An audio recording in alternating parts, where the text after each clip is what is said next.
And so I was like, yeah, so we're doing it live. Are we doing it live?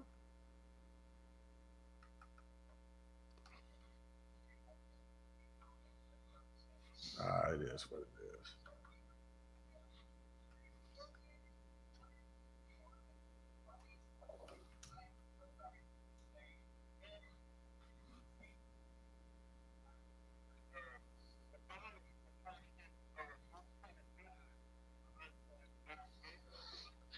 I wish I had a Dodge on me. I only have a Fiesta ST.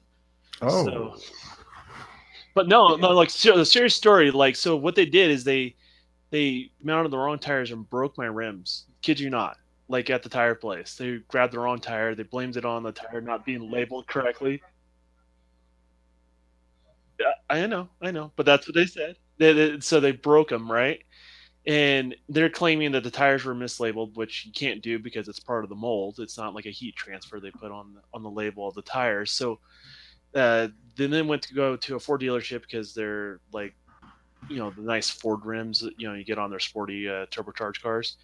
And lo and behold, they didn't have that. So then they had to give me brand new wheels out of their stock, and they had to upgrade me for free. So it was like a huge hassle, but I got new wheels out of it, so it's pretty sweet. Nice.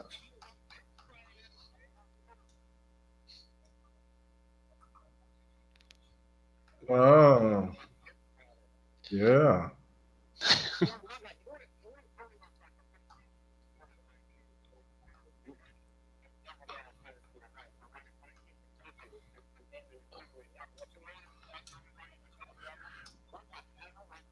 Oh, well, you know what? Space Look, bucks. you know what? Always talking about Tekken is a pleasure. So, okay, what have I've been playing Tekken like all day. Like I was playing with Gamers Blood all day, and I forgot the other guy's name. Shout out to them, and then Zaire popped his ass in there, got his ass whooped, and then he started talking about I'm going to make a video. I'm going to make a video. But anyway, so I popped out and I was like, okay, getting ready to get prepped up for this. And I said, you know what? I haven't played in a tournament yet. So I wanted to see, what it consists of. So I jumped into an online tournament match, and there was a group of like 4 people. So I jumped in, and then it waited for 8. So I got in, and and how the tournament is placed, it places, characters by, I guess, like their fighting level. So it had me going against, I guess, somebody that was on the same tier level as I was with that character that I was choosing. And so this guy that was hosting it, he had the pool, the fight money, up to 2 million, up to 2 million credits. I'm like, oh well, shit, that's cool, So go in there. It takes a while, and I'm wondering what's going on. Well, he rearranged everybody's fighting style. You could tell that this group, because they were talking to one another inside the chat. Of course, I wasn't in that party, but you could see that they were talking with one another. And so he arranged to where he was the host, and he went against me because I have a lower rank. But that's only because I haven't played with that particular character that much. So he thought that he was just going to get an easy win to get to the second round. So I said, I'm like, well, fuck it. I'm just here to see what it's like. So I beat him. Right after I beat the host, right? I get to the second round. I see the pool drop from 2 million to 500,000 credits. I'm like, come on, what the hell is that? Well, it gets better, right? So I'm going through. I get to the last round, and I'm fighting the guy that's playing with Akuma, the big bear, and this is the second highest ranked guy. And I'm like, oh shit, that's what I'm saying. If I win, I win. I lose, I lose. My first time in a Tekken tournament online. So I win. It went down, it was a pretty good fight. Went down. I kind of dominated the last round, but regardless, I won. And so when it started getting to the point to where it started showing me getting my trophy and winning the currency, they cut the game completely off. So I don't know if I won the currency. I don't know if it's registered. I just know that I won the tournament, and I haven't seen anything that popped up as an achievement or nothing. So I'm like, damn. Huh? Did they El Mega you or what? Yeah, they El Mega me, man. They sent me to Hades. They sent my win to Hades. But you know what? It's all good because I know I went in there and beat those guys. or girls, whoever. I don't know who they were, but I just went in there and I won, and you know, it was all good. So now I know how it works, and I'll be setting the tournament here pretty soon. I'm going to stream tonight as well, probably about 10 o'clock Central my time, and we'll be having some tech and doing whatever. But you know, I'm just like, damn, you know what I'm saying? Take your loss like a man. Look, if it was me and I had a $2 million pool, if I lost, then I lost. You know what I'm saying? There's always going to be somebody better than you. It's all about the competitive spirit. So that's all I have to say about that. Yeah. But the pool was 2 million. See, that's the bullshit part of it. It was 2 million. I'm like, yes, that's what I'm talking about. So Kimmy is like, I want my $2. I want my digital money. I want my motherfucking digital money. But anyway, Space right? Yeah, I want my space box.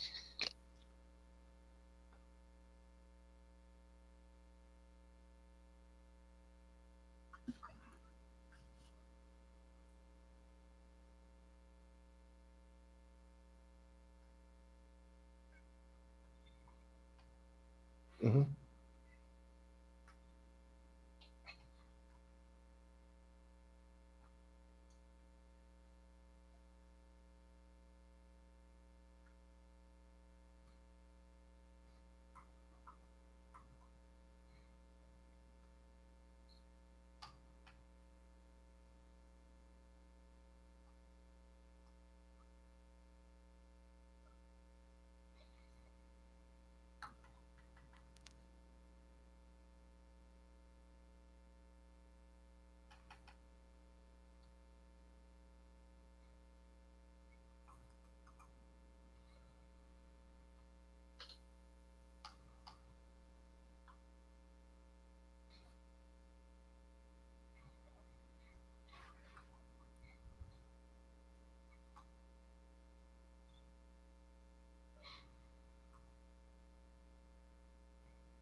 Yeah, y'all doing it big, pony.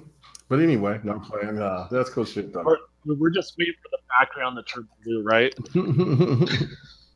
No, it's all good, man.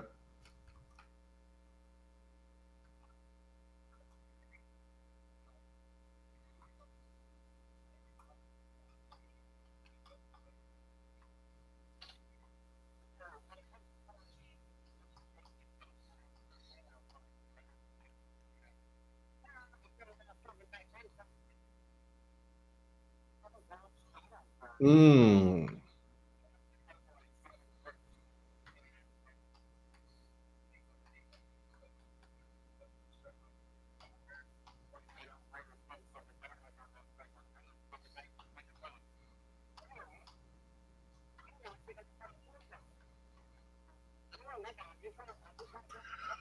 No, there's about maybe 15 games that I bought here recently, and I haven't played any of them yet except for Wipeout XL. I'm a huge fan of Wipeout XL. So if you, it is fire. It looks really good. Wipeout. It's got 3 or 4. I can't remember how many it actually is, but I think it's 3 of the old school Wipeout games that was on PlayStation 1, PlayStation 2, and it looks really good, man. I had a lot of fun playing it. I played it for like about 3.5 hours when I first bought it. But other than that, I got the order, haven't touched that. I got Killzone, haven't touched that yet. There's a couple of.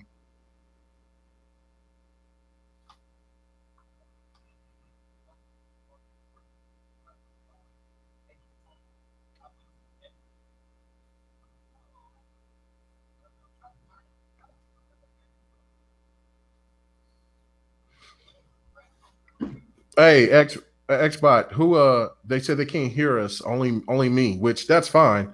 I mean, you know what I'm saying, we're increasing in sound by every time that I open my mouth, and that's awesome. But they're saying that they can't hear us. They can't hear you guys. They can only hear me.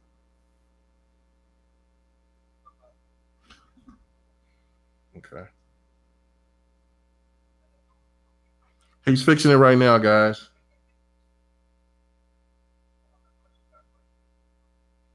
Yeah.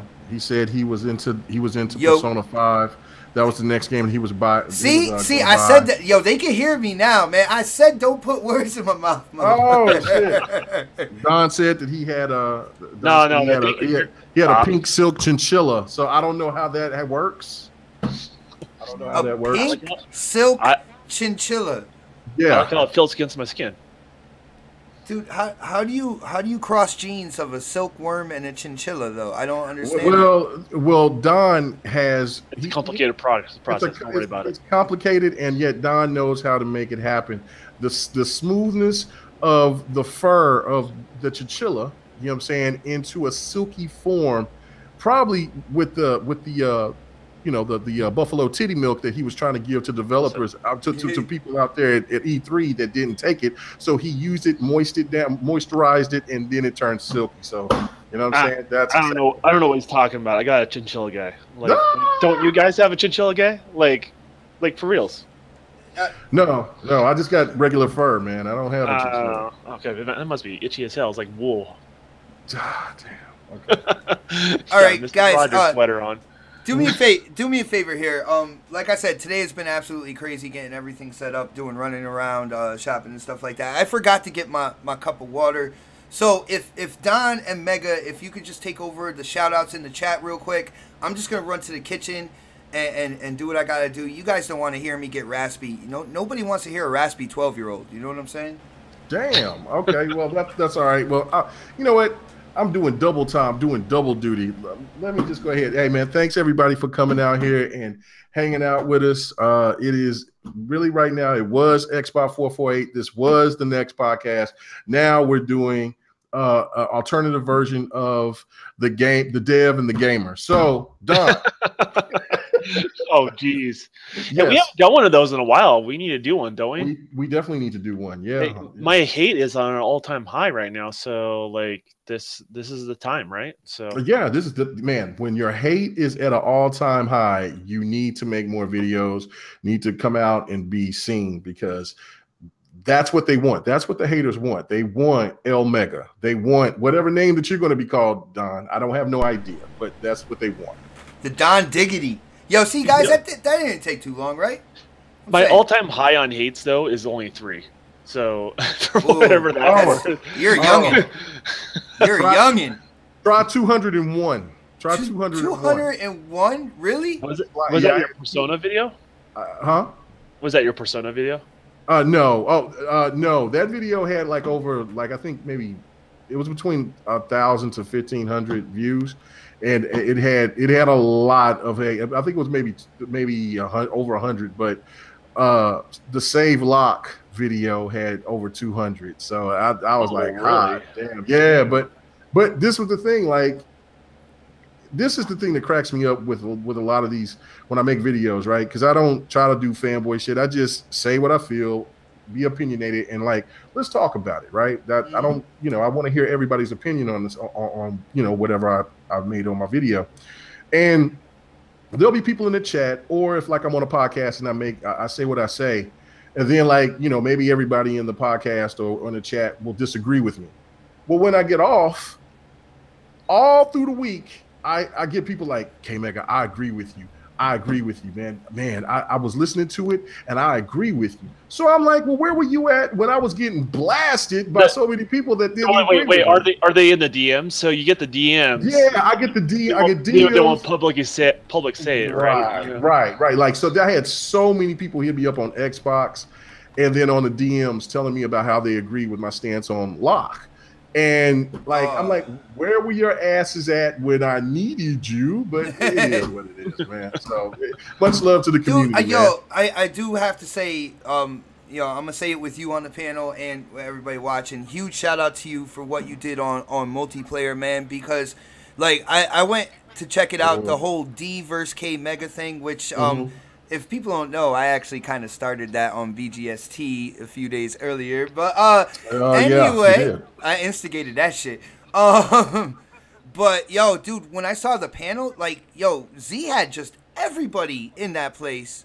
I counted 9 people, and dude, you held your own, man, and you said what you had to say, and I give you props, man. You know. Well, I appreciate it. Like I came in there to have fun because I knew the majority of everybody on the panel was going to disagree with what my stance was. Dude, I seen that panel. I knew that. And you know, that's what I came with the organs in the back, and it was about to have some church, and then it turned completely left. Like, yeah, I can't make it. You got to keep your cool, man. When people try to start getting personal, don't feed into that, buddy. See, that was the thing that pissed me off, and I told Z about that today, actually, because when he was on, we was playing Tekken. It was like D was coming out there calling me names and shit, right? And so I tend not to call anybody any names, right? But he did infuriate me. But when we went off air, that's when I had my discussion with D, and I let him know what I felt about it. And then Z came back and then turned it on while I was still saying what I was saying, right? And then it made it seem like that I was just so triggered and I'm starting this shit and just being all angry and mad. But that wasn't what it was. I wanted to do it behind closed doors and let them know what I felt about, you know, you lower rate me because I got a stance on this whole 30 frames, 60 frames per second. We're talking about video games. It shouldn't be anything personal being said about either one of us or anybody on the panel. And you know, it just came out to be whatever it is. And the haters, they took it and they ran with it. They're like, oh, he trying to act like he's hard or whatever. That you know what, I'm too old. I'm too invested in having fun with video games to be worrying about what another man thinks about me or woman. But Mega, check this out. Us three that are on the panel right now, me, you, and the Don. I think we've done something though, because with the Don's video, with what you said and what I've been saying about the whole frames per second and options scenario, that's the thing that I don't want the console space to turn into a watered down PC space. I think we've gotten out there and we became a voice for a group that wouldn't necessarily say too much otherwise. So I think, you know, in terms of getting out there, getting the word out there and getting people to think about these things, I think this trio right here, I think we did a damn good job, man. Well, I agree. And like, I not only talked to, you know, one other person, but I talked to two other developers and, you know, and off the record, of course. And the one thing that I was told that made perfect sense was like, look, you know, it's like painting somebody. It's like painting one group of people to whoever that's doing whatever a person doesn't like. For instance, like if you know you see a robber and the person is a person of color or white person, whatever, it doesn't matter, and then you just go out and single-handedly just blame that whole group of people. Yeah, like stereotyping. You stereotype them. That's not how it is. Every developer does something different than the other one. And so if they, you know, and then of course the fact of these XDX kits or whatever, they're not, you know, Mikey Barra was saying something on Twitter that like some of these things were like 75-80% done. They're not all sent out to all these developers yet. So if they're using the old SDK you know, kits or whatever, then that goes to, you know, maybe the third party doesn't have the advantages that people are thinking of. And, you know, and they already got these games already made. So they don't want to go as quick as the X can do things in 2 or 3 hours. If they already have a game already made from the ground up, they don't want to do any extra changes. They just, you know, so, you know, and the argument of was, you know, on multiplayer was that, well, you could just do it with a switch. You could just do this. And like, you know, I'm not a damn developer, and neither. You know what's funny about that whole argument? Yeah. So we're going to be talking about Cliffy B today. You know, you can see it in the show notes and stuff like that. Dude, I thought about that interview when you said that. So Cliffy B, you know, they have follow-ups and they have meetings, and you know, our team meets together. Our team took them 2 weeks before they even had the official assets running on the piece of hardware. And he was talking about, like, people said just hit a switch, you know, and he face palms every time people say that, right? So like people kind of don't get it. Like these PC guys are given controls, but they don't understand what's really going on there. And to a certain degree, yes, some of those controls are evolved and optimization, like, you know, don't get me wrong, but like a game starts with a target frame rate in mind.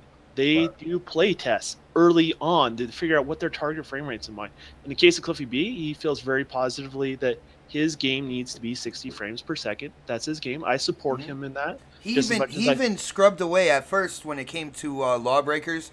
They had kind of like a blur going on around the edges of the game and stuff like that. He was like, you know what? Fuck that. This is a straight competitive first-person shooter with these gravity aspects. They cut the blur out just to make the overall appearance sharper looking and stuff like that, because they weren't going for that cinematic feel. It was a really good interview with him. I actually I have more respect for Cliffy now after watching that full interview, dude. Yeah, let's get into this, so because we can talk more in detail about the Cliffy thing and yeah, no doubt. For sure. You guys ready to check out the intro? Let's do it. Oh, when did Foos get in here? Yeah. All right, guys, yeah. Let's go.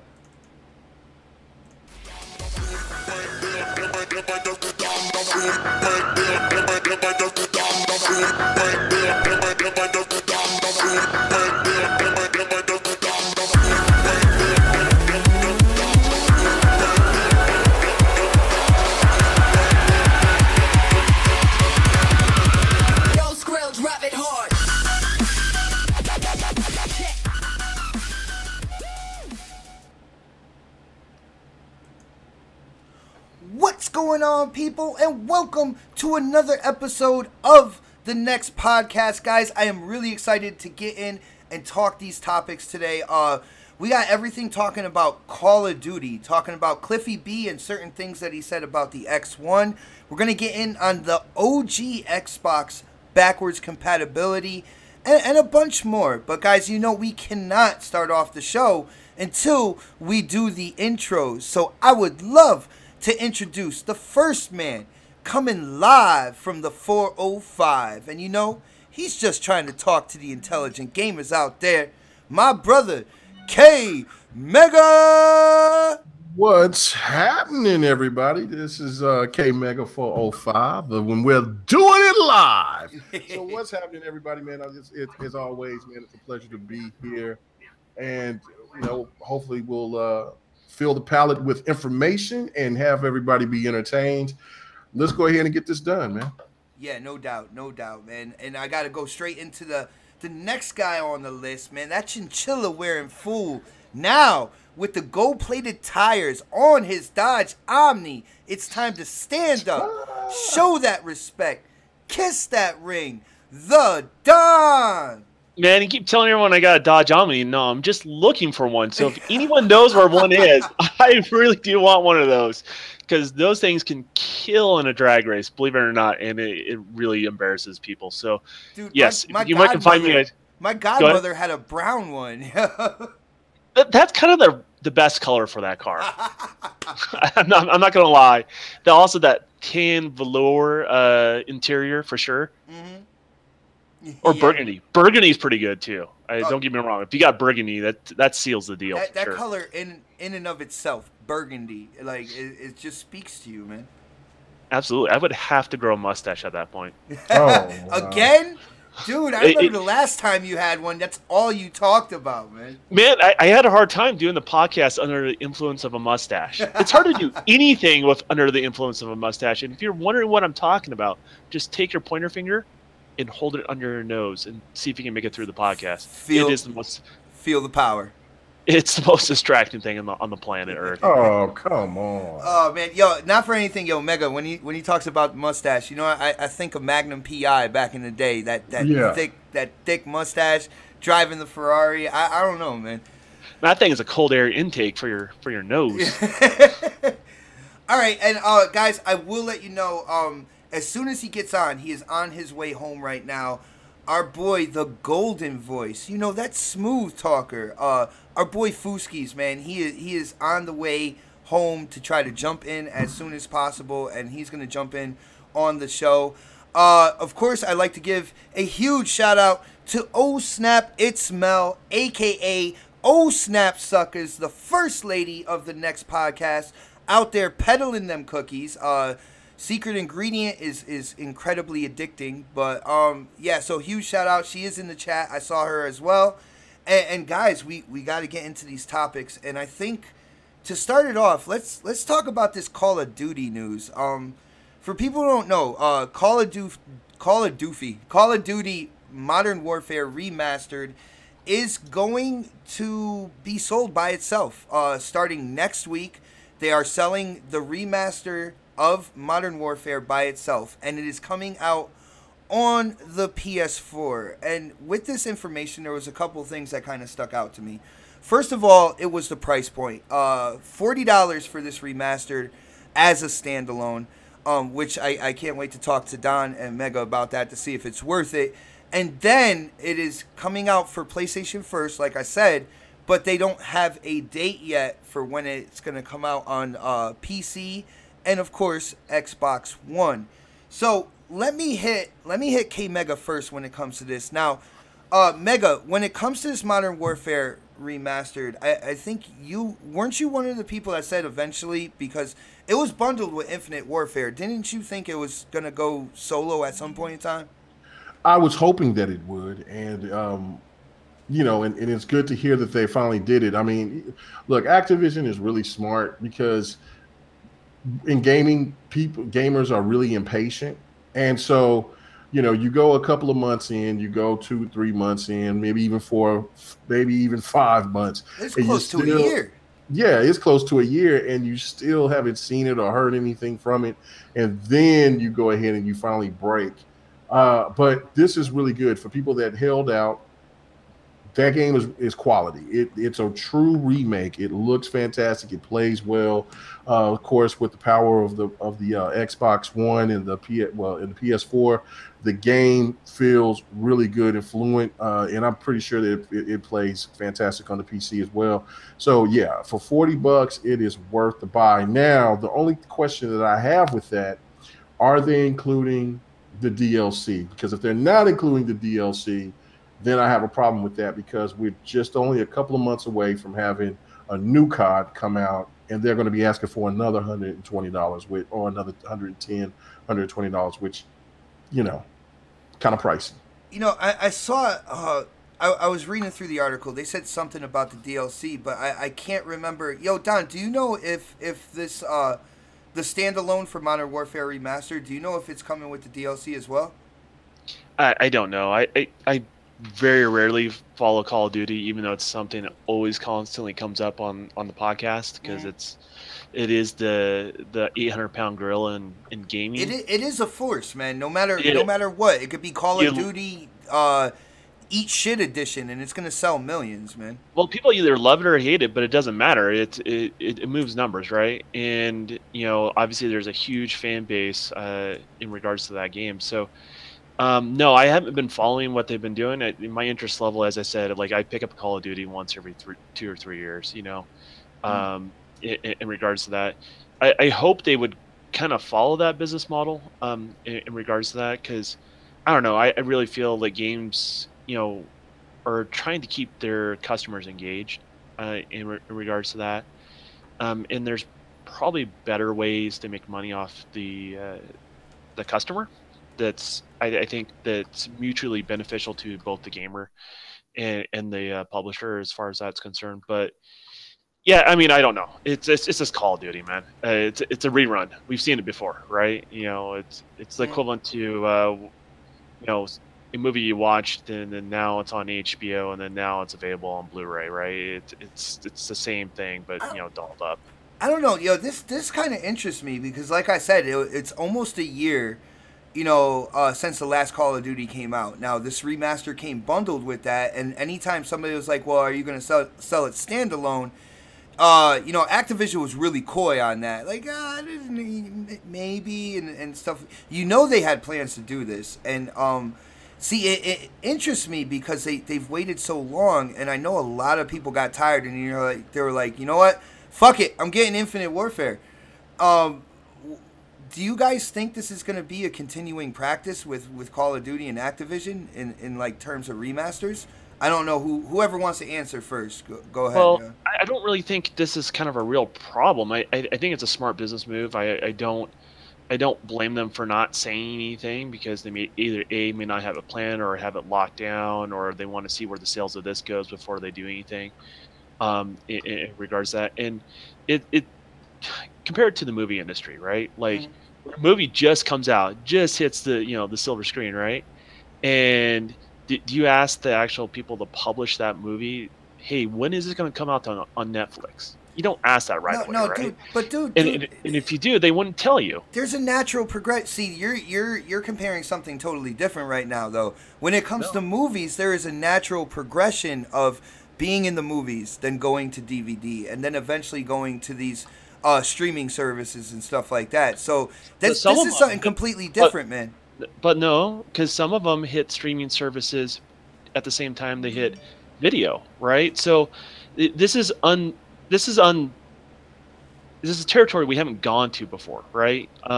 In regards to this, where you tag along a game that could be standalone, but they don't. They use it as a ploy to help sell their main game as far as that's concerned. And they bundle it in, right? It's a different practice. It's newer in regards to that, but I don't think it's a very fair question to ask the publisher right away, to be honest with you, because they're not going to tell you. It's simple as that. I got you, man. I don't know. I thought it was a dirty move in the beginning when it came to Infinite Warfare. Is it a good business move? Yeah, because people who didn't even want Infinite Warfare definitely picked it up because they love the modern Warfare, and they definitely wanted to get a hold of the remaster. And of course, it was $20 more than your standard just one game title, so it was $80 to get the two games put together. Man, I don't know. Yo, Mega, do you see this as like a practice that Activision is gonna kind of keep doing with Call of Duty? Like when the next one comes out, do you think they're gonna do another remaster, try to do the same shit?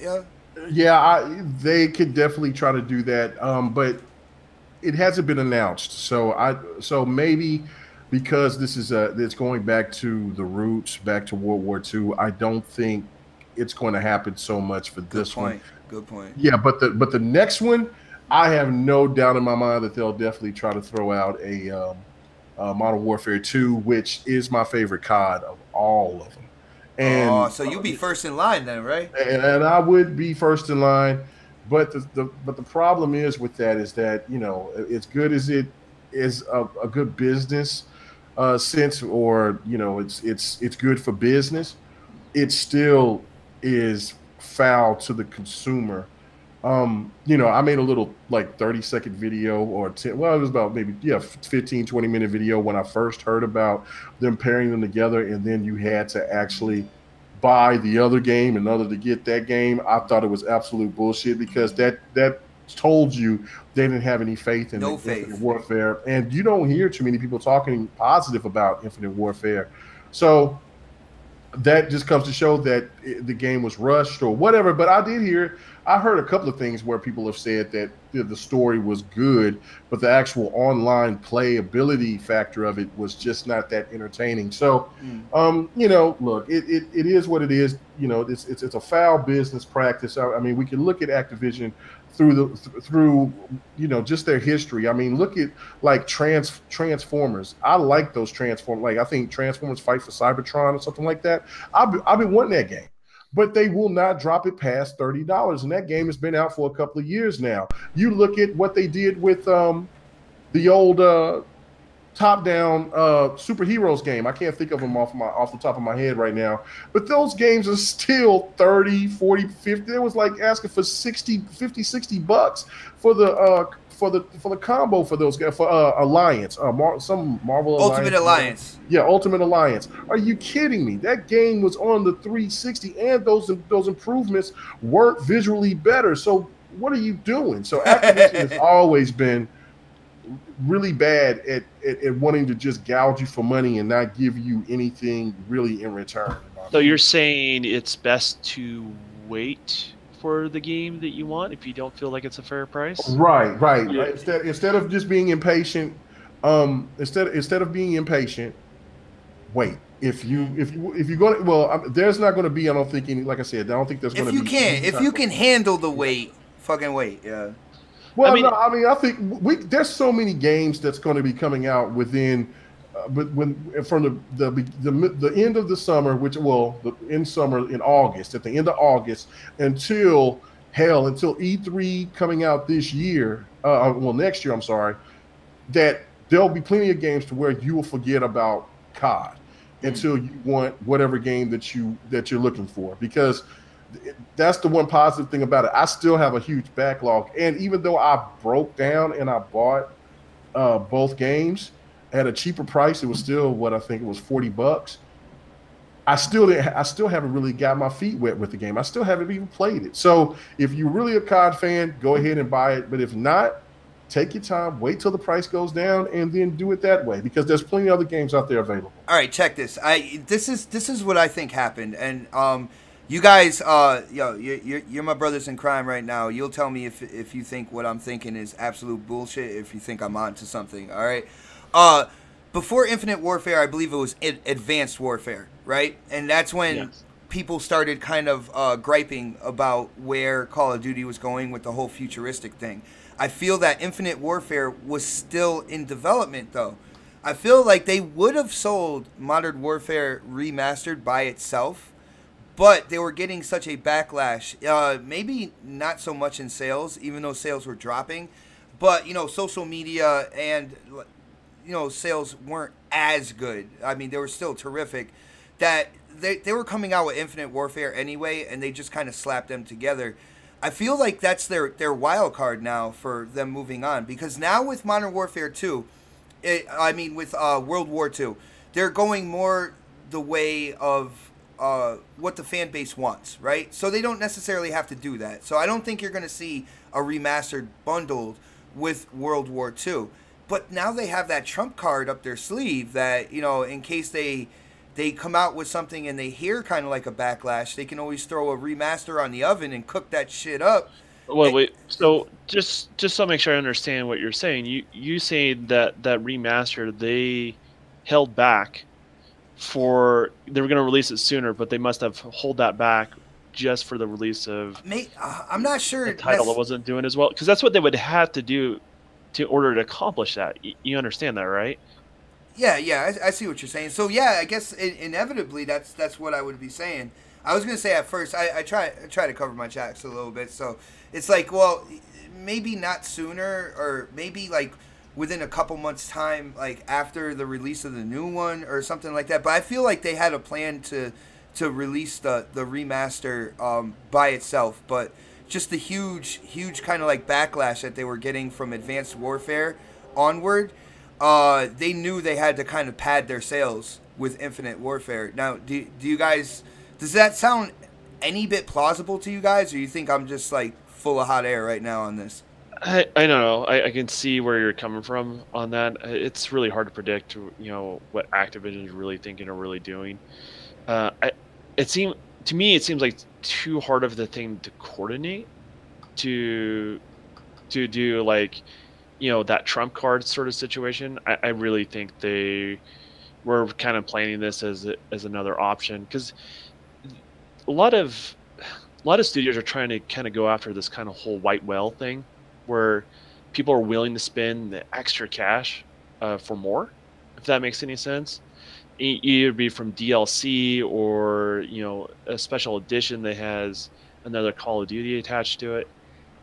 I really feel like it was more of kind of that move, more than anything else. But I could be wrong. I don't know. I mean, it's just guesswork, right? Mm-hmm. In regards to that, but I just feel like maybe the conspiracy theory was a little bit too difficult to pull off with time frame and stuff like that. I don't know, because not for anything, it's a remaster. All right, it's not gonna. Hold on. You let me finish, motherfucker. Oh, yo, it's a remaster, right? It's not gonna take as long in development as a new IP. If Infinite Warfare was already in the process of being developed and then they realized what was going on, I think they could have. I think it's a 2-year job they would have had to do, because here's the thing: is like Call of Duty's play mechanics don't change a whole lot, right? We can all agree on that, right? Right. No, kind of like Tekken. Well, don't get K-Mega started. Come on, don't get him started. All right. But but their play mechanics don't change a whole lot, right? So a lot of times it's I hate to oversimplify and like makes another studio look bad or anything like that, but it's place that character here, this character here, modify this AI routine, add this model or texture in there and animate my bad. it. I gotta say, my bad. I gotta say this. Sobsky is going off in the chat. He told Noof, they could sell Call of Duty DLC to a dung beetle. Like, that is so true.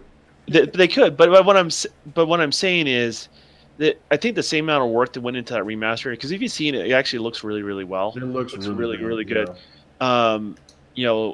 And that being said, they put the same amount of love and care as they do in every Call of Duty release as they did in that one. So I don't think that was a one and done rush job at all. The amount of work they put in there was quite a bit. Average Call of Duty development is 3 years. I would knock a year off since it's a remaster. It still takes a lot of coordination to hit those marks at the same time. All right. Well, I think when it comes to me and Don, I'm gonna agree to disagree. I see your point. You make valid points, but I am a stubborn ass Italian as well, and I think there might have been a little bit more behind the scenes when it comes to Activision. Anybody that follows me, you guys know how I feel about Activision as a publisher. They are straight money hungry. I don't know, Mega, do you think there's any kind of like validity to what I'm saying here? Do you think there's a chance that, the Modern Warfare remaster was gonna release at some point in time by itself, but then when they saw what was going on with the Call of Duty community in terms of like the futuristic aspect, they already had Infinite Warfare in development. They had to roll with it, so they just slapped this one together? Come on, man. Well, okay, I'm in agreement with both of you guys, but I do, I am. But this is the thing: they weren't confident in Infinite Warfare, so they had to do something to meet demands for their publishers or whoever that's for the stocks and all that, because they have been on the decline for a little bit, and even though the game looks really, really well, it was kind of odd that you would bring out an older game out of the blue. Out of the blue. You know what I'm saying? And try to and solicit like that. So, but I will not say that they put it together, because they did put some TLC into Modern Warfare. That game looks amazing. So you're thinking that if they did apply the trump card, they were not. They were using the previous title as judgment of where they were at as far as like the community was concerned, and they pushed the button sooner than later is what you're right. Yeah, pretty much because they like I said, they just didn't have any confidence in it. And like I said, I have not played the story yet of Infinite Warfare, but from everybody that I've talked to, they have said that there was a good story. It was just really short. So people were tired of the futuristic stuff. I got tired of it after Advanced Warfare. I thought Advanced Warfare story was absolutely epic. The story for Advanced Warfare. I'm not a big Call of Duty guy, but that story had me, man. I beat that story because that was fun. Go ahead. I'm sorry. Go ahead. No, I was just saying because that was fun. Like I'll give that to you as well, man. Like the Advanced Warfare, I don't think enough people actually talked about the story aspect to that. Right. No, the story of Advanced Warfare was awesome. I enjoyed Advanced Warfare, because I played a lot of it with a lot of friends. It's just that when it came to Black Ops 3, where it fell off for me was that the demo was so much better than the actual Xbox version of the game. You could actually tell the difference between the PlayStation 4 version and the Xbox version. And so I bought it on the PC. And by that time, I was just really a waste of money because I haven't even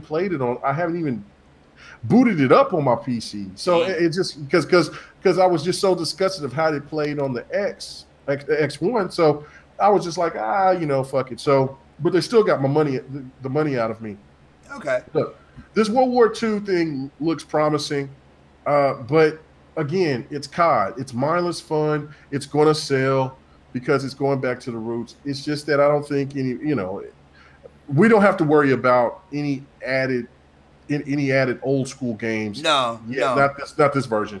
Maybe next year. Yeah, but at least Activision has definitely taken notice on the fact that, with Infinite Warfare, it sold more because it was bundled with a remaster of a game that the community absolutely loves, right? Mm-hmm. So if they're going to take a risk in the future, right? And they plan these titles out. I mean, you have, what was it, 3 different development teams working on a different Call of Duty as they go. 3 different development teams, 3 years of development per title now. So if they're going to take a chance and try to go back to the future, per se, at some point in time, don't think that they won't think about having maybe a smaller dev team or something like that working on a remaster for another older Call of Duty title that people loved. I feel like Activision has taken notice, has seen the sales, and they will do what they can to make the most profit, even if they feel like that, even if they don't have that trust in that title like they did for Infinite Warfare, like K Mega said. That's pretty much what I was trying to say. Yeah. But guys, let's move on, because I want to talk backwards compatibility. I want to talk about it because I feel that not a lot of people have, for some reason. With this past E3, Microsoft's conference, Phil Spencer came out, the Xbox guys came out, and they announced that OG Xbox backwards compatibility to the Xbox One. And I know this is something that quite a few people on social media have asked for. So I want to get you guys' general thoughts on this, and then I want to dive in a little deeper with you guys. So, Mega, what do you think about the OG Back Compat? Do you think this is time well spent for Xbox One moving into the future, man? Oh, hell yeah. Yeah. I mean, you also got to remember that there's so many people that are younger in gaming, and the only thing they know is the PlayStation 3 and the 360. That's all they know. And there's a lot of people that the PlayStation 4 is all they know. And there are people out there that actually don't understand why anybody even gives a damn about the Xbox brand. And so if you bring back those old games, because the OG Xbox did not sell very well, you bring that back, and you bring back some of those great titles that the OG Xbox had, and show that the diversity that system had, and polish the graphics up and have it run really well. Man, you got a gem on your hands. But I don't expect them to. Well, and also it brings up it brings one of those things like just with like Phantom Dust.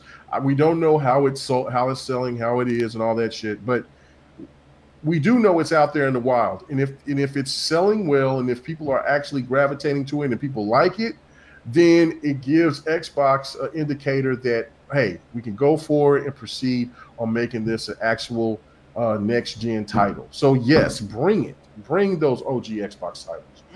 See, I hear what you're saying, and Mega, I had the OG Xbox, absolutely loved it. Me and you go back and forth like when it comes to the OG titles. I know one of them, Tao Fang, is a game we definitely both agree on. Yeah. My whole thing is, all right, now for people who want options and are willing to go back that far, I don't have a problem with that. I just don't see it registering with kind of like the newer gamer now, just because of how dated these games are. All right, now you're talking about polish up graphics and stuff like that. I don't think it's going to be like that. They might run better. They might look, possibly a little bit better due to resolution or whatnot. But in the end, you're getting your original OG Xbox game. And, even with me being a huge fan of Xbox, even back then, there's only a handful of titles that I would actually be interested in revisiting. I would rather see them move forward and make sequels. I don't know. Yo, Don, what do you think about this, man, with the OG Xbox Back Compat? I think it is really in the spirit of what Microsoft's really trying to do with everything, right? They're trying to give value to their consumers, and to me, it doesn't add any additional value. I think and this is not just on Xbox One, but I think the Xbox One, PlayStation 2, PS1 era, N64 era, that's probably the ugliest era of gaming that I can think of. Because when they tried going 3D a lot. Yeah. So the early versions of 3D stuff was just it's an eyesore, man. Like for me to look back, it's really, really hard.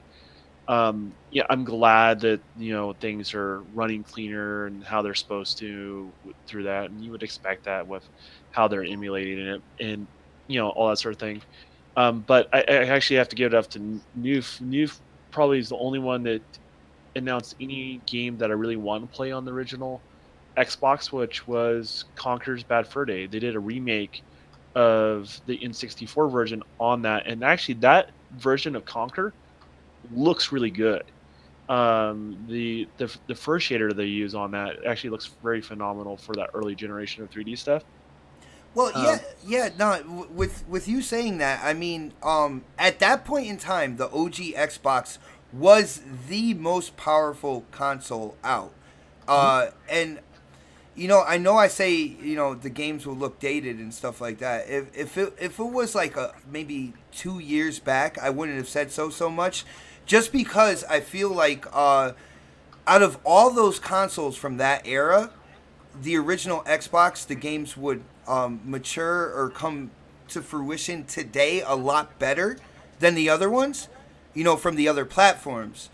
But still, I gotta say, except for like the true Xbox fans who have been there for like so long, I'm not sure if I see this as a good move for like the newer gamers to catch on to the old games and possibly do sequels. It's not a bad move. That's what I'm trying to say. Like, okay. It doesn't have a huge appeal to me personally. Don't care. At the end of the day, but I don't represent every gamer, right? Yeah. When it comes to what my personal interests and those sort of things are, right? So I always have to look at it from a grander scale. I have to look at it for other people, and it's a good thing. It is kind of part of that PC mentality spilling over to the console market, and it is one of the pros to PC, right? In regards to that, I don't play those sort of, in the case of when I play my PC, I don't play any games from that generation on my PC. I just don't do it. That is the generation I kind of skip over in regards to, because that stuff is kind of an eyesore, regardless of how much power you pump into it and brute force you use to do certain things.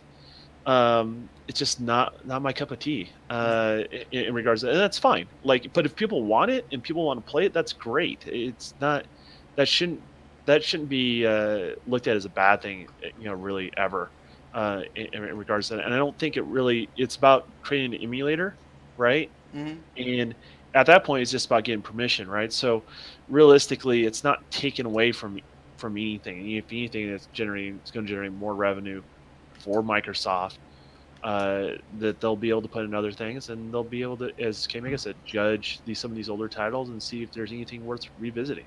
Nice. Now, nice. I would have to disagree with a few things that Don said, though. With the like games, all those games were eyesores. Ninja Gaiden still holds up even to this day. You're right there. I would agree with you on that one. And then didn't they have Ninja Gaiden Black on the original Xbox? They had two versions, right? Yeah, they had like 3 versions. I think it was Black. Black was the best one, right? Like that was like the pimped out one. Yeah, and then you also had DOA 3. Atagi looked good. DOA 3. Come on, say it, man. Well, all the Dead or Alive holds up. They were generations ahead. They were generations ahead anyway. Yeah, but like you said, like games like Brute Force, they're not going to look. They won't look as well. But there's one thing that I think that you've missed, because I do have emulators, and when I go onto my PC and I go and I play older games and see them how they look. You know what I'm saying? Like, okay, like a game like Soul Calibur, even from the PlayStation 1, with the power of what my PC can push, it still looks like a strong indie. It looks it looks good. Now it looks dated, but it still looks good. You know, it's just like, okay, now if you say something like, let's see, SOCOM looks horrible. Doesn't matter what an emulator can do to it, it looks horrible. But then it comes to the point of how that game performs and how it feels. And because of the power of the PC that I have, it runs fluid. So no, I understand. You can run higher frame rates. The scene is better. Texture filtering, can be better. But at the end of the day, the textures are still milky. The polygon counts are still low. Thank you. And like those things stand out to me all the time. I mean, maybe you look at me in my position. My one of the things I do is try to make games look the best that they possibly can. Right? That's what I do throughout the day. Right? So when I see things like going back, like I appreciate them for what they were at the time. Right? But man, I can't appreciate it going forward. And you're a little bit different, K-Mega, and that's the thing. I'm fighting for you. It's not a me feature, right? I think it's a good feature for people like yourself that really love playing that. And as I said, they are going to run better. They are going to talk about it more between now and when it rolls out. So, you know, it's a good thing for the platform. It's just not my thing. All right, check this out. It's a lot of people. I mean, like Mooch don't want to go backwards. There's plenty of gamers that don't want to go backwards. But as a person that is into nostalgia and like last night on GRG, we were talking, me and Fonzarelli, and then we were bringing up about the new Atari that's going to be coming out, and they never really showed what if it's going to be a newer console. My predictions was that it was going to be like a Atari Mini. Like then it's going to fail. Then it's going to fail. Not necessarily. Not necessarily. It'll fail. It's going to fail hard. Man, no. Hold on. Wait. When I started bringing that stuff up and started bringing those older games up, like Pitfall and Dodgem, and not E.T., but there was other Frogger, Pac-Man, Frogger. I mean, look, yes, you would think that it would just fall flat on its face if they would just show out there.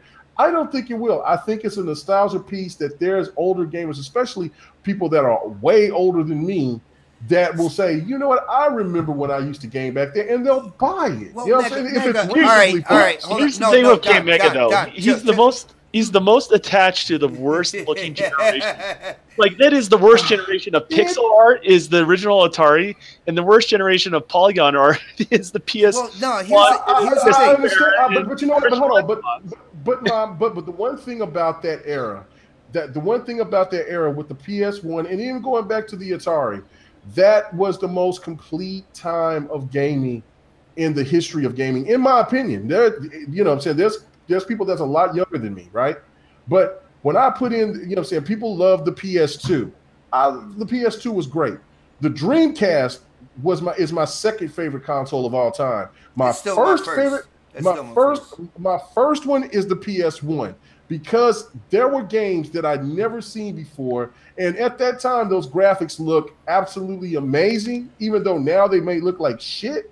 But because of how those games look, like Street Fighter EX, Final Fantasy VII, you just keep going down, Toshinden, Wild Arms. There were so many goddamn games that the PlayStation put out at that time. Even the Saturn itself with Virtual Fighter and Panzer Dragoon, all those type of games, they still felt good when you played them. And they're long lasting. Those games last forever. Mega, check this out. I knew you were trying to hit that last forever thing at the end, but here's the deal. It's been nice, like, hearing you talk, man, talking about memories. All right, but that's just what they are, dude. You had said in your previous statement, you said that like a lot of these games will look like strong indies now, and just with me, you got to think about. I'm thinking about my personal opinion here, right? A strong indie is going to take away from my past memories with these titles. All right, like I have fond memories of a lot of games, and I'm not saying that I wouldn't pick up a few OG Xbox games, but do you really want like the newer generation of gamers to think of those as like at the highest point strong indies? You know what I'm saying? Yes. Hold on. Okay, go ahead. With that being said, I would rather them take the chance on these titles and either do reboots that take advantage of this generation's graphic engines and stuff, take a chance on them either on reboots or sequels and stuff like that. That's what I want to see. I'm not saying that it's necessarily a bad move to have that emulator on the X1. I'm just saying it's not gonna mean anything to a lot of people. You're right. Are you under the impression though that it takes away from that? Because it doesn't. Like it doesn't take away from them making new titles or new IPs. Like, well, if it's a totally separate budget. It's like no. In terms of money wise, I'm not saying that at all, right? But if they are going to use this backwards compatibility to gauge interest, I have a feeling that is a bad move, in my opinion. All right, not for anything. So you're saying that you just rather have them just take the chance regardless. Yeah, take the chance. Like you have a lot of quality titles that came out on the OG Xbox. A lot of them with things that could be kind of like brought to today and really sold to the gamers of today, and can still will be hugely popular. Like I'm thinking Tao Feng, right? Back then it was basically the first game that really showed that destruction on a character. Now, if they can go ahead and make the sequel on this generation's kind of like graphics engine and stuff like that, and really go nuts on that kind of like fight destruction when it came to your bones and all that good stuff. I know Mortal Kombat does that to a certain extent, but I'm talking about making it part of the focal point of the game and really going in on that and showing something that, is really in depth when it comes to the damage and stuff like that. I think they would do good doing that as opposed to gauging. So say they release, well, they are going to release it. They're releasing backwards compatible, regardless of news or not. It's happening, guys, right? Are you afraid if they are purely using that as a barometer that you may not get some of these newer versions of these games? Exactly, because I don't think it's going to register. Unfortunately, now the console was, for its time, the most powerful console, and out of all the consoles that were out in that generation, those games would kind of would survive longer, right?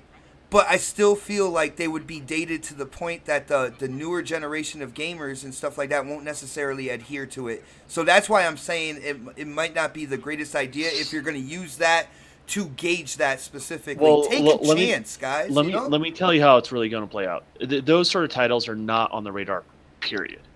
The only chance for any of those titles really get on the radar for any company to take a chance on them and place those big bets is things like backwards compatibility. Well, that's bullshit to me then. That's how the industry works. Now, regardless if you agree or I agree with it, I'm just trying to tell you how that plan does work out. You may not like it. I don't like it as well, because there are certain things I would like to see as well as a gamer, right? Not just as a developer, but as a gamer. Mm-hmm. But at the end of the day, the industry is trying to find ways to minimize risk, and this is the way to do it. The problem is they won't go on radar otherwise. It just won't happen. So it is so essential that we do get services like this.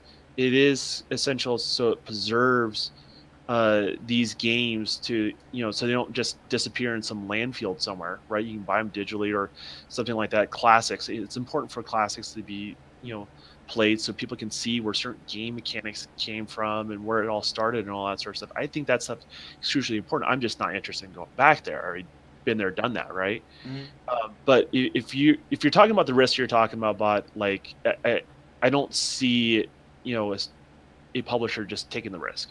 Just not going to happen. It just doesn't happen. I mean, it happens in a blue moon, but it happens less than the other way around. And that was the thing that I wanted to address was that, look, just look at games. Just look, okay, like a game like Shenmue. That game is very popular, but why is it popular though? Like, okay, well, let me finish. I asked myself the same question. Xbox. It was a cool ass game. I liked it. I loved Shenmue. People love that game. Yeah, it's great. It's a crowd cult favorite. But the only problem that the reason why Shenmue didn't sell as much is because it was on 2 pieces of hardware that didn't cross over. Like the Dreamcast, as much as anybody that bought a Dreamcast, they know how dope that system was. And if anybody played the OG Xbox, they know how great that system was. But the fact of it was the PlayStation 2 dominated that era. Then there was the N64, then the GameCube. There was so many other consoles at that time that had everybody else's attention. N64 was hot too. Well, see, that's the thing. They had the attention of gamers that nobody wasn't caring. Because if you remember, there was an ad that had Crash Bandicoot and Mario looking over Bill Gates with his Xbox, and he was like a little dude, and he was looking scared. He was hugging it. Yeah. Then so that already gave the negative impression that this Xbox was not going to be validated in the gaming space because Microsoft is the enemy and is bad, and they don't want, and nobody that's a true gamer shouldn't want this system to be there. The GameCube. I'm sorry, not the GameCube, but the Dreamcast. It was going in the right direction, but Sega made a lot of mistakes, and they didn't advertise that damn system enough. They had plenty of games to compete. Mm-hmm. They just didn't do what was supposed to do. Yo, Mega. So that's what Shenmue didn't sell well. When it comes to the OG Xbox, here's what I feel happened. Like Microsoft had to pay its dues. All right, it wasn't in the console space. Of course, you had the Nintendo juggernaut. You had Sony, which came up with the PS1. It paid its dues with the PS1, became credible within the console community. I feel that by the end of that generation, Xbox was credible in the console community. I feel like they did what they had to do. They came out with the more powerful system. They came out with features. They with the Xbox Live and all that good stuff. I feel like they did what they had to do. They brought out Halo, which kind of changed the future of gaming. And that will always be tied to that OG Xbox. They became credible with that. Like I said, I just don't feel that like these titles will respond well to the gamers that haven't experienced the OG Xbox. I totally disagree with both of you on this aspect, just because of this reason. Because if anybody can play games like Broforce or Shovel Knight, going back to the 8-bit, good fucking point. If they can play those games, then they can play OG Xbox games that's rendered a little bit higher. Don't listen to the fringe. That's the problem with so many Xbox fans out there. They listen to the fringe element out there that says everything that Xbox does is absolute bullshit. And that's not the case. If, I'm looking, I got a PlayStation 4 right in front of me, and then I was so excited to see Twisted Metal Black, and then like Mark of the Cree. I love Mark of the Cree. I wish PlayStation would bring that game back. But when you put those games in, they look like hot ass garbage. I've seen them look better on emulators and look better on the original systems than what they do on the PlayStation 4. But they still charge you $15 for that. Mm-hmm. If you're giving OG Xbox games and you give them out for like $10 and give the experience of somebody playing Crimson Skies or Ninja Game Black, Atagi, the list goes fucking on, right? Yeah. That gives gamers the idea of like, whoa, now I see why these games were so popular at that time. That though, yes, man. If they listen to the fringe, no. But I said I agree with you. I'm pro for this move. I'm pro for preserving games so you can play games. I'm just not excited about the future myself. I've moved on. Like that's not excited for it. Yeah, but I'm saying though, I'm right there with you. I think it's a good move. I'm not on the same camp as Bot. Like me and Bot are on different pages altogether on this. My bad. On this one, right? Come to the dark side, Don. Bot's titled to his opinions. Like, and I respect his opinions, but like at the end of the day, this is a good thing for gamers. I absolutely believe it's a good thing for gamers. Preserving, because there's games like you're a father, right? There's games that that you played. Now that people are having children now, will never see. Never seen in their lifetime. They'll have no idea. The time's passed, though. The time's passed. Even if I brought it up and had them play it now, they wouldn't fucking get it. Well, see, no, okay. Let's use movies. Godfather, it doesn't really look that great to me now, but it's a classic. It's a classic. And you can look at that from a film standpoint and see where things have come from, and you can learn from that. So it is important for these things to stick around. Because, hold on, Don. Because The Godfather is a classic, right? What year did that come out, by the way? I don't care. Do you remember? I think like in the late 70s. I think it was like 79. I grew up on movies. I think it was like 79. I'm not good with dates on movies, so go ahead, chat. Fucking hang me, all right? I'm not good with dates with movies, but let's say 79. So basically, because The Godfather was a great movie in 79, TV should start a streaming service and include absolutely every single movie from 1979. Just 1979. No, but look, some of the best classic movies though came from that era. Look at and then when people gravitate to them, then that's when you see that you got a hit on your hands. Let me look at Star Wars. Star Wars. If you go back and look at the old Star Wars, people are like, "What the hell are we talking about?" But now look at the Star Wars now. Okay, look at this game right now that's being played right now by you, Xbot. Yeah. You mean to tell me that game is a pretty game, right? It is a fucking beautiful game, yeah. It's a beautiful game, but you mean to tell me that Rayman Origins is not fucking beautiful, even being on old hardware? Or you mean to telling me that everybody was gravitating to Crash Bandicoot and that game looked ugly as fuck? That but game then does. you get some, but no, they gave enhancements to it, and it still ain't even 4K or anything like that. But people are going to buy that game, and that was an buy it because of that name. And there's more to Crash Bandicoot than say Fusion Frenzy or even a game I'm looking forward to that I hope they do. But it was developed by Ninja Theory. Is Kung Fu Chaos. I feel like because of the art style to that game, I feel like it'll hold up even to today. I thought that game looked absolutely incredible on the OG Xbox, and I didn't see another game to do kind of like that style of character in such a detailed way. And I would pick that up if it went OG, back compat. Okay, all right. I'm gonna bring up another game for you, and to shut down this argument right here. You've said that a lot, but you've never shut down an argument. So. Okay, well, okay.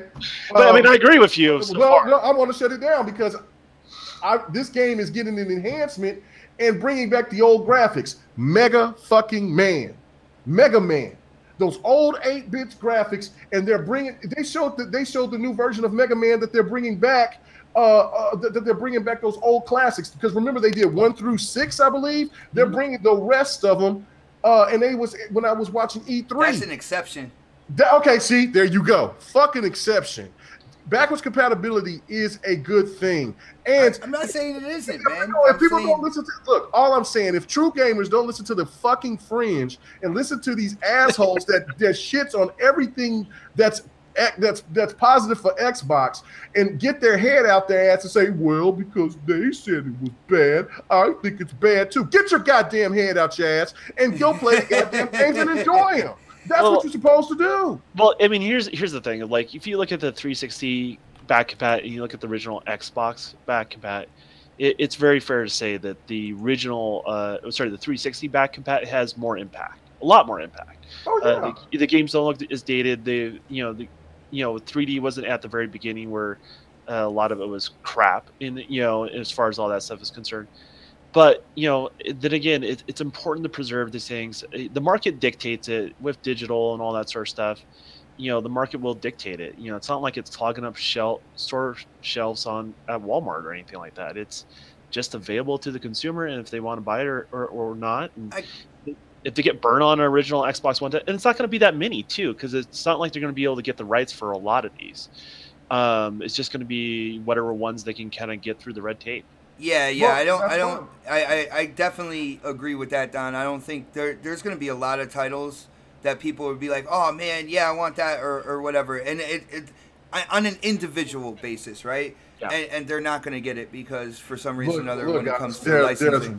there's retro podcasts, there's retro game forums, there's retro game fans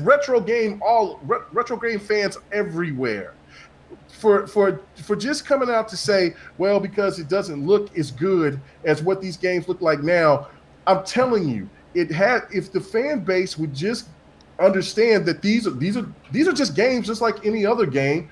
You can learn your history and say, well, damn, I hated Xbox this whole time, and this game was great. Look, there's one. Okay, Creepy Bunny, right? Creepy Bunny. I saw he just finished Ori and the Blind Forest. Yeah. Right. He posted that he finished. He said that's one of his favorite games of all time. Hell yeah. But he always shitted on Xbox. He always come at us about something, and now he realized a great game. Look. That's what I'm talking about, because the reason why Creepy Bunny and so many other people that has not jumped out and bought an Xbox or played Xbox games or played OG Xbox games or Dreamcast or whatever beforehand, it's because they listened to the fringe element that dogged those games out. Just if that game looks interesting to you, just buy it, play it. You might like it. That's all I'm saying. So I got you. Yeah, I'll definitely agree with that. It's a great thing. Kudos to you, Microsoft. If you have an interest in the game, yeah, definitely. But guys, we have to move on. We're gonna move on to the main event of tonight, and that is our buddy Cliffy B. And it seems like the Xbox community on social media got rather pissed off at him for an interview he had, and it was about I forgot. Don, who was the interview with, man? I forgot. Like, they're all the same to me. I think it was GameSpot. I'm not really sure. GameSpot? Don't quote me on it. I think so too, man. It's one of the interviews I ran through during E3 week. Actually, I was listening to that interview when the Nintendo Direct was going on instead. So it's a good interview for sure. Yeah, definitely. I do have to say, when it comes to Cliffy, like I've pictured him as an asshole for a long time, rightfully so. I mean, even in this interview, like there were some things that he said, I knew where he was going with it and stuff, but I have actually, I'm ready to give him more respect now. I thoroughly enjoyed the interview. I like what he had to say on a lot of things. For people who were going about what he said about the X1, and he was like, basically, we're talking about, you know, the Xbox platform. He was like the XOXO or whatever they're calling it right now. It was kind of taken out of context, in my opinion, because even when he was talking about just like games at E3, he brought up Spider-Man, but he was saying, you know, how his game was a newer title. It was a new title, brand new IP or whatnot.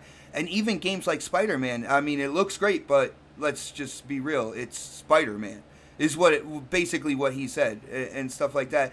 I don't know. Yo, Mega, did you have a chance to see Cliffy B's interview and kind of like the backlash on Twitter and such? No, I when I seen it, when I seen the post, it was already late, and we were about to start the show. So no, I did not get to listen to it. But look, Cliffy B's got to make his money on all platforms. He can't just be selective on, you know, because he's got his game coming to the PS4 first or into PC. You know, you can't hate on that. It's eventually going to come to the X1. I don't know what he actually said, so I'm not going to, you know, give a thorough opinion. But I will just say this: these guys got to make money. They got to earn a living, and he's got to kiss ass in order to get to where he wants to be with his his work. So I'll just leave it at that. I got you. And see, the thing is, when it comes to Lawbreakers and how it was PC and now it's PS4 as well, Cliffy B actually, he addressed that. And he said, you know, not for anything, he has 65 people working under him that have families as well, that need to pay the bills, that need to put food on the table. So when you're working through, you know, where you're going to go next or whatnot, like, you have to make a judgment call. And I respect him for that. He didn't try to sugarcoat it or anything like that. He was like, the PS4 right now has a bigger install base, which means there is a, you know, there is a better chance to make the most that they can right now. And when he said, not for anything, there's 65 people underneath me that all have families and stuff like that want their checks. You know what I'm saying? I'm like, well, damn, to think about like being the head of a development team and having to think about that, because I know a lot of people on social media went kind of like ham on him. It's like, Xbox made you what you are today and all that good stuff, which, it's true. Gears made him what he is, really. But to see it from that other standpoint, it had me step back and be like, you know what, damn, I might have made that same decision myself. Right. All right. No, I totally agree. So Don, what did you think about the interview? What do you think about kind of like that backlash from social media? And there's people saying that they're not going to pick up the game now strictly because he was like the Xbox, the OX, whatever they're calling it right now. Well, here's the thing. It's like, if you read the articles that are made about this interview, and then you actually go watch the interview, you get two completely different impressions. Yeah. Right? He did say everything that they said in the written stuff, right? But they take it out of context. They, like, set it up, do little quotes, one little phrase from him, and then they go to the next thing, right?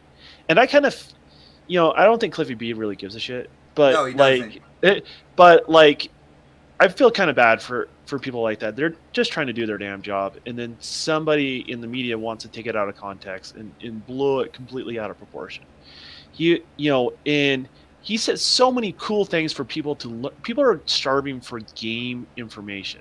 How games are made, what's going on behind the scenes. They want to know all this stuff, right? He lays it out there, right? Because he's independent. He can do all that sort of stuff, right? Mm-hmm. And only thing that people get from the interview is a couple of lines that are taken out of context, and then they twist it into kind of hate. Like, that irritates me. Like, you can look at the media outlets that actually did the written interview, and you can look at the versus what it was actually done in person, and you can't just not look at that media outlet and say, I wonder what their intentions are. Like, it's not a mystery, right? Like, you have to connect the dots, and it's pretty simple that they have intention to cause drama. That's what they're trying to create there. Well, drama gets clicks, man. You know that. Yeah, we all know that, right? But that's what they're doing, right? And you just kind of have to look at it for what it is. I think it's a great interview you did. As a matter of fact, he even complimented certain things on Xbox, and none of that stuff was in the written article. He believes Xbox will catch up to PlayStation. He said that in the interview. He talked to Phil. This is before the leaked numbers we know about what was in homes, which is close to, I think, 40 million. High 30s. Yeah. So it's like 38 million or whatever, right? And then Sony's claiming 60 million shipped. So who knows where that, because you're comparing two different things, right? Yeah. Where things are actually at. But they're close enough. They have definitely are a dog in the fight. It's not a 2-to-1 sales ratio like people originally were pitching it as, right? And before all that information became public, right, he talked to Phil. Phil trusts him. He understands him in the industry and vice versa, where he's coming from.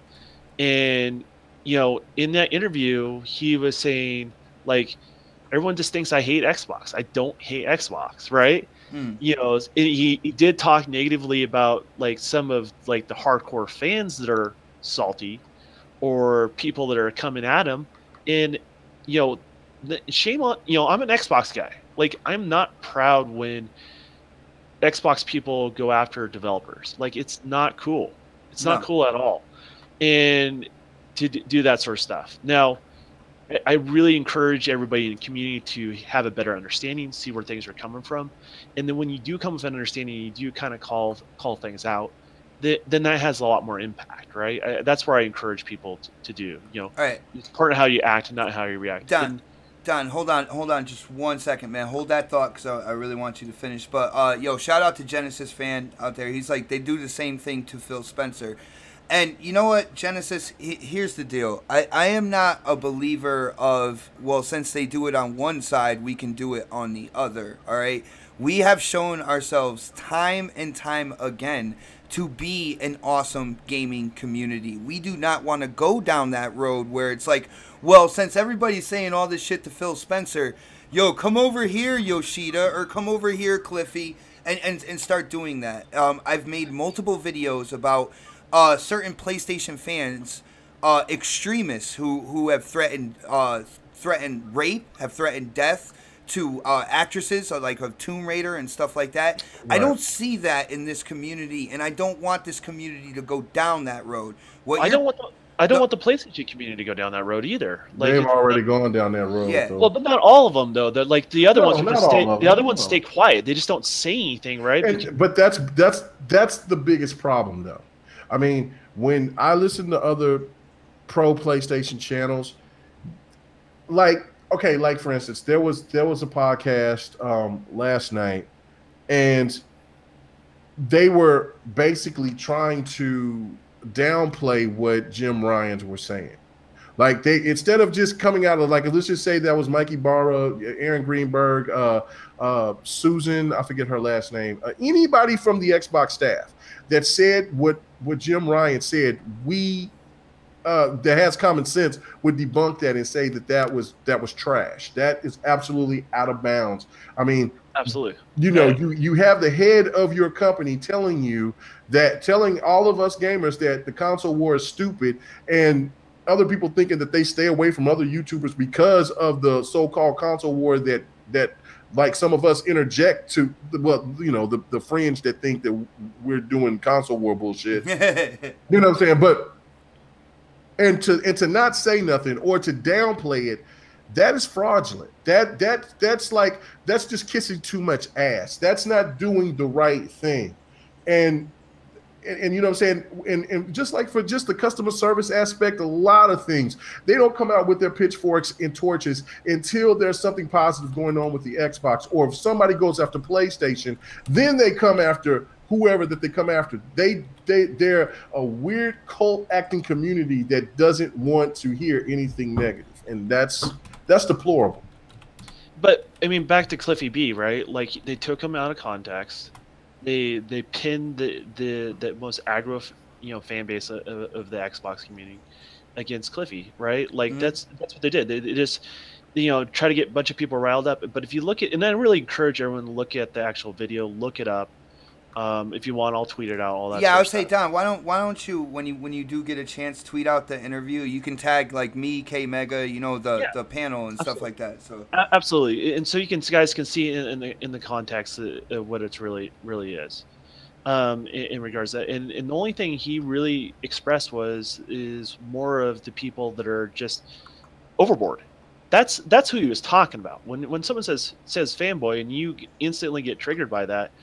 Or, maybe you should look at where you're at, right? Because the whole term, and I don't like the word term fanboy. I don't like to use it. You notice I don't use it here on the podcast or anything like that, because it is a derogatory term towards gamers. I don't think it's healthy, but it's one of those things. Like, it really means that you're not rational. Right? That's what you're talking about. You're a fan that's completely irrational about what's going on. And I don't think most of the Xbox community is not like that, right? Because they call out things like K Mega's saying. Yeah. In regards, there are some. I'm sure there are. I try not to associate with.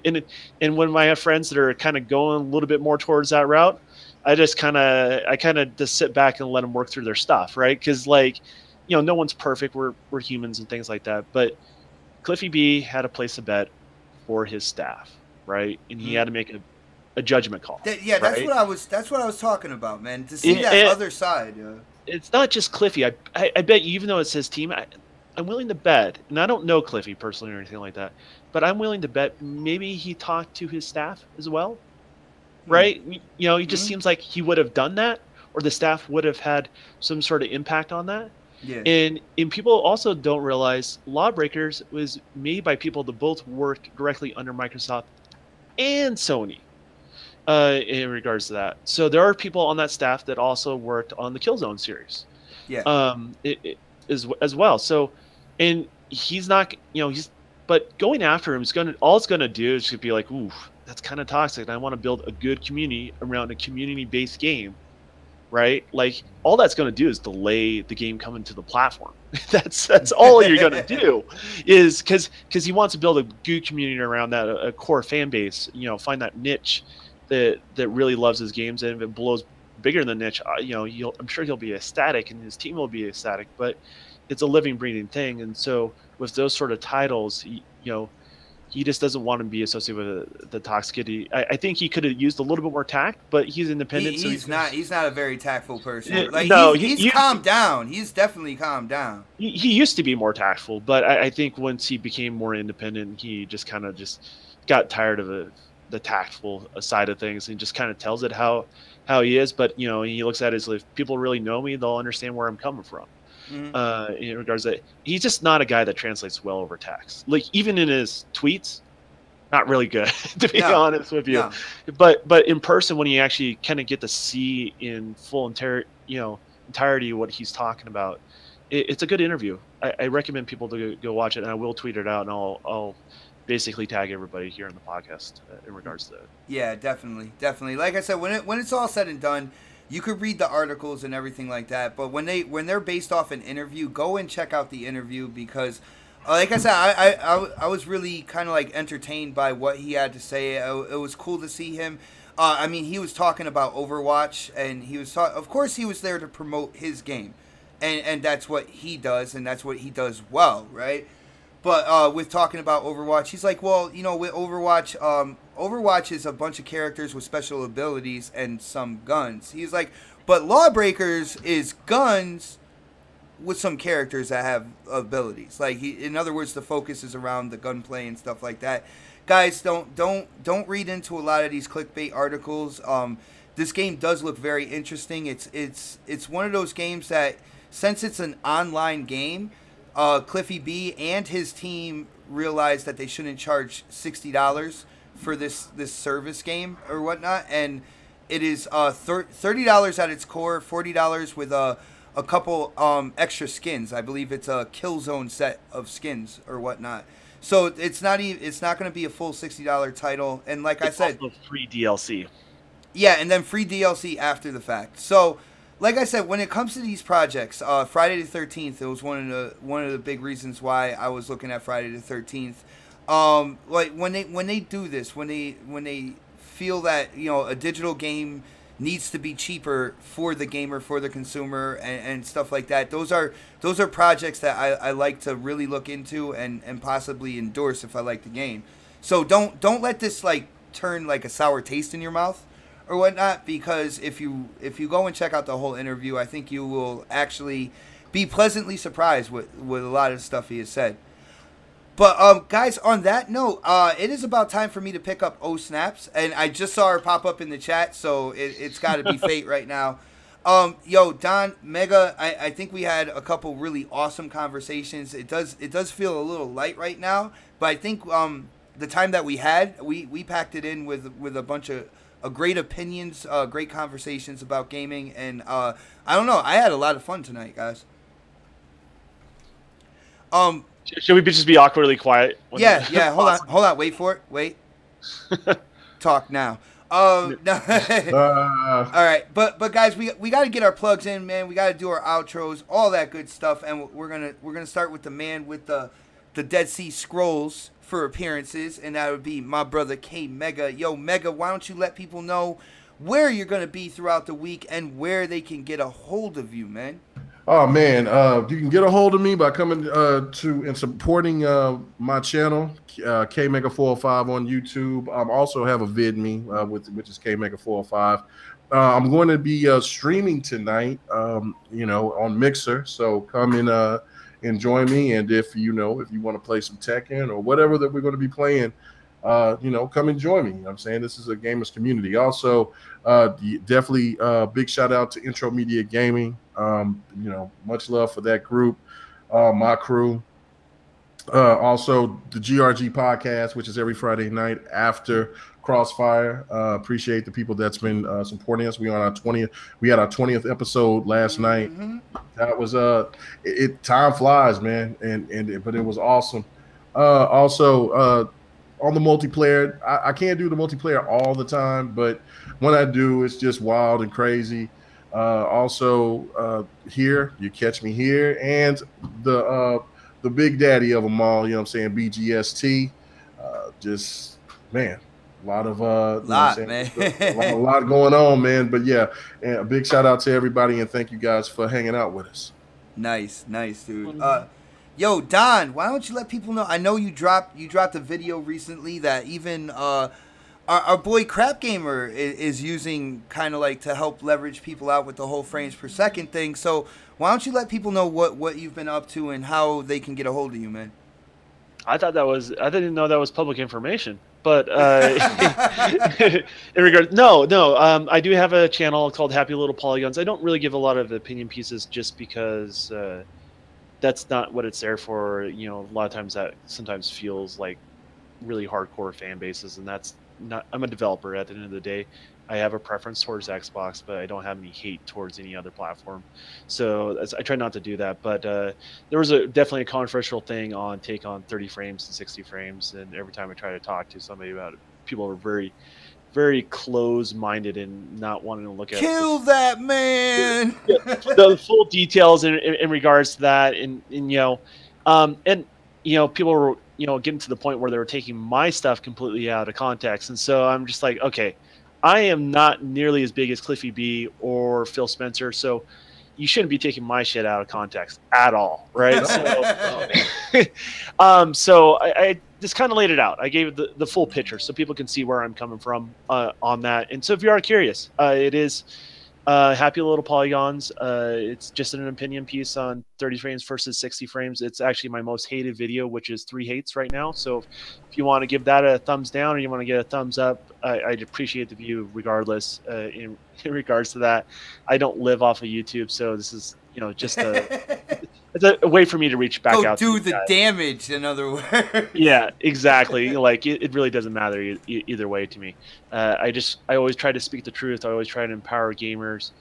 What I'm here to do is, if I don't say truthful things, guess what happens?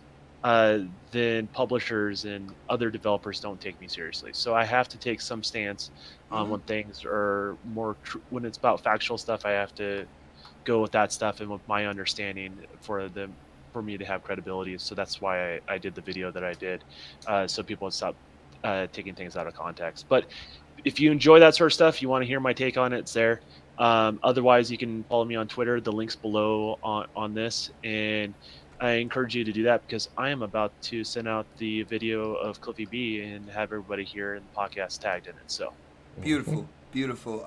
And guys, like I said before, I believe we had an absolutely awesome show. I know it wasn't as many topics as I put in the DM, but I think we really covered, the meat of it, and I really had a lot of fun talking about this stuff with you guys, and having everybody in the chat hang out with us on another Saturday night. Guys, I do have to say I appreciate all the support for this podcast, this panel, my channel, Mega's channel. The community has been absolutely incredible. I thank you guys so much. Definitely share this podcast out. Share K Mega's channel out. Share GRG out. Let's show everybody what the gaming community is all about. But as for now, I'm running late. I have to go. Pick up O Snaps. We are going to be streaming 7 Days to Die tonight. I cannot wait.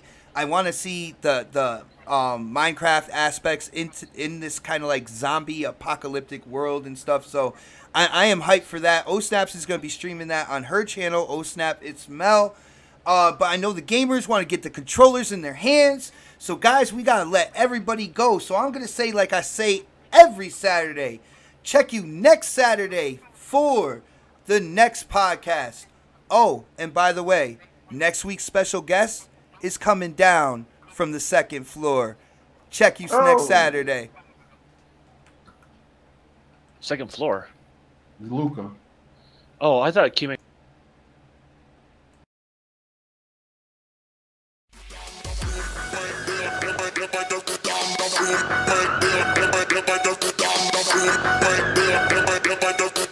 Bye.